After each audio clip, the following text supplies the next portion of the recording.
Magandang umaga. Meron muli tayong update regarding sa ating panahon, plus update na rin po dito kay Tropical Depression Julian as of 5 in the morning, araw ng Biyernes. Patuloy po na humihina itong si Bagyong Julian and nakapasok na nga po muli ito ng ating Philippine Area of Responsibility kahapon at eventually po naglandfall dito sa may southern Taiwan.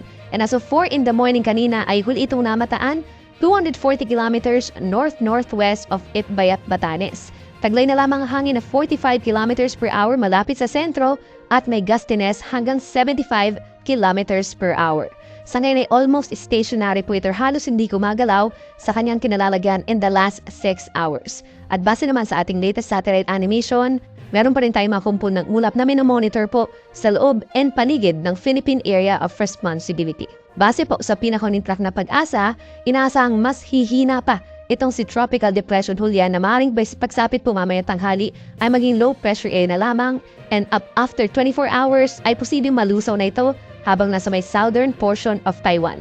Attributed yung pahina nito dun sa rugged terrain or bunubundokin na lugar dito sa may southern portion of Taiwan at yung paglamig ng hangin dito sa may area ng southern Taiwan at paglamig na rin po ng karagatan sa paligid ng bagyo. Samantala, yung ating mga cloud clusters na tinutukoy is the Intertropical Convergence Zone or ITCZ.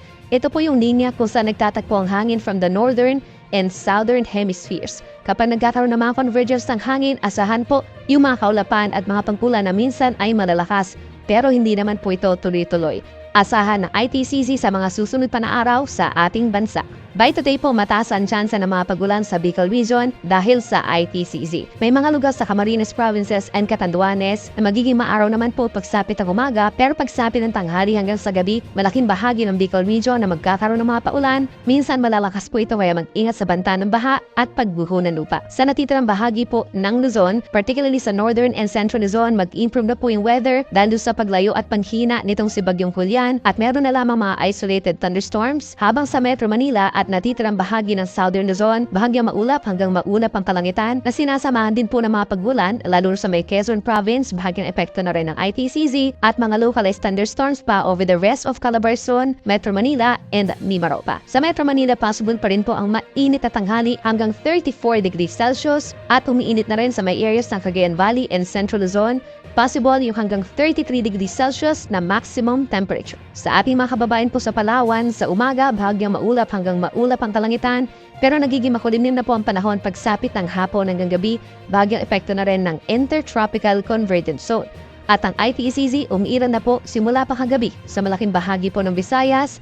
May pamisa-misa malalakas na ulan, lalo na po sa may eastern and southern portions, particularly Samar, Leyte, andito rin po sa may Bohol, and Siquijor. Kaya mag-ingat po sa banta ng baha at landslides. Temperature natin sa may Metro Cebu mula 25 hanggang 31 degrees Celsius. Sa ating mga kababayan po sa Mindanao, pinaka-apektado ng ITCZ ang Zamboanga Peninsula at mayroon din mataas sa tsansa ng ulan din sa may areas mo malapit sa Visayas, kagaya na lamang ng Dinagat Islands and Surigao del Norte as well as Camiguin. Mga pagulan po, light to moderate with at times heavy rains kahit mag-ingat din sa banta ng baha at landslides. For the rest of Mindanao, bahagyang maulap hanggang maulap ang kalangitan sa umaga, pero pagsapit ng tanghali hanggang sa gabi, mataas ang tsansa na magkakaroon din po ng mga paulan. Temperature natin sa Zamboanga City and Davao City hanggang 32 degrees Celsius. Sa ngayon na po, wala na tayong gale warning o yung pagtaas sa mga pag-alon dahil sa paghihina nga nitong si Bagyong Julian. Subalit asahan pa rin po yung 2 hanggang 3 metrong taas na mga alon dito po sa baybayin sa may Northern Luzon, kabilang na dyan ang Batanes, Babuyan Islands, Ilocos Region, down to Zambales and Bataan.